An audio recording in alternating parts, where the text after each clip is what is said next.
শুধু তাই নয়, ওই মেয়েটির ঘরে আল্লাহ রাসূল সাল্লাল্লাহু আলাইহি সাল্লাম ছিলেন তো কোরআন নাজিল করেছেন। এই পর্যন্ত শেষ নয়, ওই মেয়েটির মূল্য কত। ওই মেয়েটির ঘরে যেদিন বিছানায় বিশ্বনবী শুয়েছিলেন, সেই দিন রসুলের শাবে মেরাজের রাত্রি হয়েছে। আল্লাহ রসুল যে নামাজ এনেছেন, সলাত এনেছেন, শাবে মেরাজে গেছিলেন, সেই রাত্রিটা আম্মা জান আয়েশার কাছে ছিলেন। মেয়েটা কত আল্লাহর কাছে কবুলিয়াত। বিশ্বনবী যখন জীবনের শেষ বিদায়ে চলে যায়, অন্তিম শয্যায় তিনি যেদিন শুয়েছেন, যেদিন পৃথিবী থেকে বিদায় নিয়েছেন, তো আম্মা জান আয়েশার কোলে মাথা রেখে বিদায় নিয়েছেন। শুধু তাই নয়, যেখানে আম্মা জান আয়েশার বিছানা, আজ নবীজি ওই জায়গাতেই শুয়ে আছেন। ওই বিছানাকে সরিয়ে মদিনা মুনাওয়ারাতে তার কবরের ব্যবস্থা হয়েছে। মেয়েটি কত দামি! ওই মেয়েটিকে আখিরি পয়গম্বর আল্লাহ তাবারক ওয়া তাআলা যাকে সুপারিশের ক্ষমতা কিয়ামতের মাঠে দেবেন, কিয়ামতের মাঠে আল্লাহ যার হাতে হাউজে কাউসার দিয়ে দেবেন, কিয়ামতের মাঠে আল্লাহ যাকে মাকামে মাহমুদে পৌঁছাবেন, এই যে চারিদিকে সম্মানী করবেন, ওই মেয়েটি যেদিন ও হঠাৎ করে বাড়িতে কেঁদে ফেললেন। ওয়া আয়েশা রাদিয়াল্লাহু তাআলা আনহা ওয়া হিয়া বাকাআত, আল্লাহর নবীর বিবি আম্মা জান আয়েশা কেঁদে ফেললেন। বিশ্ব নবী ছিলেন, কাছে গিয়ে বললেন, কি আয়েশা, তোমাকে কে কাঁদালো? আয়েশা রে, তোমাকে কেউ গালি দিয়েছে, অপমান করেছে, উঁচু নিচু কথা বলেছে, তোমাকে কষ্ট দিয়েছে, তাই তুমি কাঁদছো। আম্মা জান আয়েশা কিছুই বললেন না, শুধু এতটুকু বললেন, জাকারতুন নারা ফাবাকাইতু ইয়া রাসূলুল্লাহ, আমি এখনই জাহান্নামের আগুনের কথা চিন্তা করছিলাম, কঠিন কিয়ামতের কথা চিন্তা করছিলাম, তাই আমি কেঁদে ফেলেছি। ও দয়ার নবী গো, কাঁদার কারণটা দেখেন। আমি এখন চেয়ারে বসে বসে কাঁদছি, হঠাৎ কমিটির লোক তো এটা মেনে নিতে পারবে না যে আমাদের মেহমান কেন কাঁদবে। তো আমাকে ইনি জিজ্ঞেস করছেন যে মৌলানা আপনি কাঁদছেন কেন?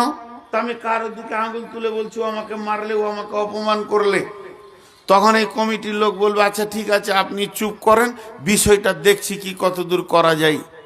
কিন্তু যদি আমি একবার ওই কথাটা না বলি যে এই লোকটা মেরেছে, ওই লোকটা অপমান করেছে, এই কথা না বলে যদি আমি বলি যে জাহান্নামের আগুনের ভয়ে কাঁদছি, তো পৃথিবীর কোন পুরুষ আছে উঠে বলবে যে আপনি কাঁদিয়েন না, বিষয়টা আমি দেখছি?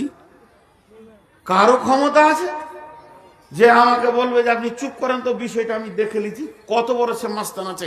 কারো ক্ষমতা নেই, ওটা তো কাঁদারের জিনিস। আরে আপনি আমি তো দূরের কথা, স্বয়ং নবীজি। ওই ছেলেকে ধরে আনতে পারবেন? ওই পেছনকার ছেলেকে ধরে নিয়েছেন তো, এই লাইটটা তুই দিয়ে যা, লাইটটা দিয়ে যা, লাইটটা দিয়ে যা, এই ওকে ধরে নিয়েছেন। আরে কেউ কথা শুনে না, এতক্ষণ ওকে ধরে নিয়েছে তো, ও লাইটটা নিয়ে আসে না, লাইটটা আনেন। ওখান থেকে আমাকে আবার ইশারা করছে, ফাজলামো করছে। আর লাইটটা আনেন না, ওকে পরে দিব, তাও ভালো। কথা বুঝে না কারা। তো আমার দিকে তাকান, সাধারণ মানুষের মুখে ছেড়ে দেন মুখের কথাকে, আমার মতো মানুষের মুখে ঝাঁটা মেরে দেন, সব কথা বাদ দেন। বিশ্ব নবী দেখেন, আম্মা জান আয়েশা যখনই বললেন যে আমি জাহান্নামের ভয়ে কাঁদছি, তো বিশ্ব নবীর মতো ব্যক্তিটাও পর্যন্ত চুপ, স্টার চুপ। আম্মা জান আয়েশাকে বলছেন না যে তুই চুপ, তুমি চুপ করো, বিষয়টা আমি দেখছি, এ কথা বিশ্বনবী বলছেন না। খালি এই জায়গাটা একটু খেয়াল করতে বলছি, আপনাদের হাতগুলো ধরে মনগুলো অন্যদিকে নিয়ে যান না। যখনই ভাইটাল বায়ান হবে তখন চারিদিক থেকে শয়তানের আক্রমণ হবে। আপনাদেরকে আল্লাহর হস্তে বলছি, এই জায়গাটা একটু ধ্যান দেন। আজকে বায়ানের মেল ভাইটাল পয়েন্ট এইগুলো। তো বিশ্ব নবী পর্যন্ত চুপ, আখিরি নবী চুপ। তা আম্মা জান আয়েশা সেখান থেকে কি বুঝলেন? আম্মা জান আয়েশা একটা জিনিস বুঝেছেন, তিনি গভীর জ্ঞানের মহিলা ছিলেন, তিনি গভীর তথ্যবহুল কথা বুঝতেন। তিনি একটা জিনিস বুঝলেন, কি যেটা বুঝলেন সেটা এটাই যে আমাকে নবীজি কত ভালোবাসেন। আমি কেঁদেছি তো নবীজি এসেছে, আমার চোখের পানি নবীজির দিলে প্রভাব সৃষ্টি করেছে। আমি যে কেঁদেছি তো নবীজি বেচৈন হয়ে গেছে, আমার নবীকে আমার চোখের পানি উতাল করে দিয়েছে, পাগলা বানিয়ে দিয়েছে। তাহলে আমাকে নবীজি কত ভালোবাসেন এর প্রমাণটা হয়ে গেল। তাই তিনি চালাক মানুষ, তিনি প্রশ্ন করলেন, হালতাজ করুন আহলিকুম ইয়াউমাল কিয়ামাতি ইয়া রাসূলুল্লাহ। ও দয়ার নবী গো, ও আখিরি নবী গো, আপনি একটিবার বলেন, আজকে আমি পৃথিবীতে কেঁদেছি, পৃথিবীতে আমার কাঁদার কারণে এটা হলো মদিনার মাটি। আপনি দৌড়ে এসে আমাকে জিজ্ঞেস করেছেন, এখান থেকে আমি প্রমাণ পেয়ে গেছি স্ত্রী স্বামীর যে একটা কর্তব্য আছে স্ত্রীর ওপরে, তার বহিঃপ্রকাশ আপনি দিয়ে দিয়েছেন। তাহলে আপনি আমাকে কত ভালোবাসেন, হৃদয় দিয়ে ভালোবাসেন, বুঝে ফেলেছি। ও দয়ার নবী গো, শুধু একটা কথা জিজ্ঞেস করছি, আপনি একটিবার উত্তর দেন। আজকে যেমন আমি কাঁদলাম, আপনি দৌড়ে এসে জিজ্ঞেস করলেন, এটা হলো মদিনার মাটি, এটা হলো মক্কার মাটি, এটা হলো আরবের মাটি, এক কথায় এটা দুনিয়ার মাটি। মানুষ এখানে কানবে হাসবে, হাসবে কানবে, কানবে হাসবে, হাসবে কানবে, এটা তো চড়াই উতড়াই লেগে আছে। কিন্তু এমন একটা দিন আসছে অচিরে,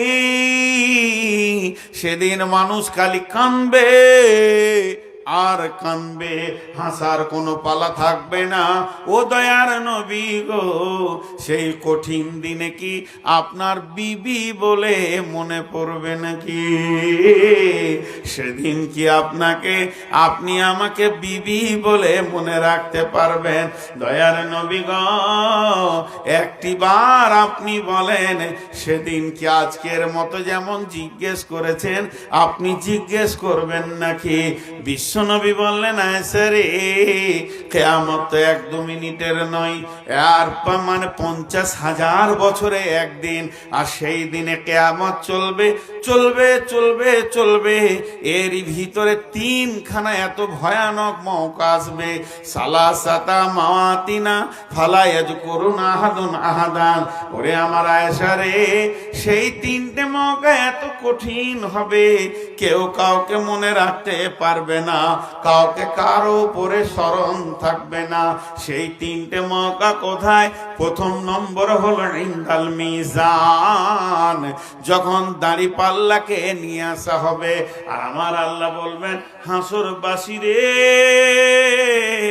তোরা তোদের আমল নামাগুলো নিয়ে আয়, এখন ওজন হবে, কেউ কাউকে মনে রাখতে পারবে না।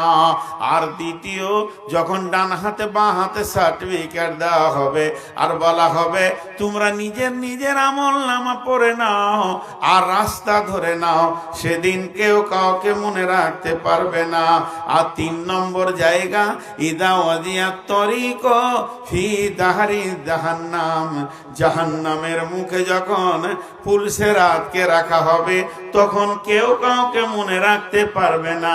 তার মানে নবীজি বলতে চাইলেন, আয়েশা রে, আমি তোমার স্বামী হতে পারি, আমিও মনে রাখতে পারবো না।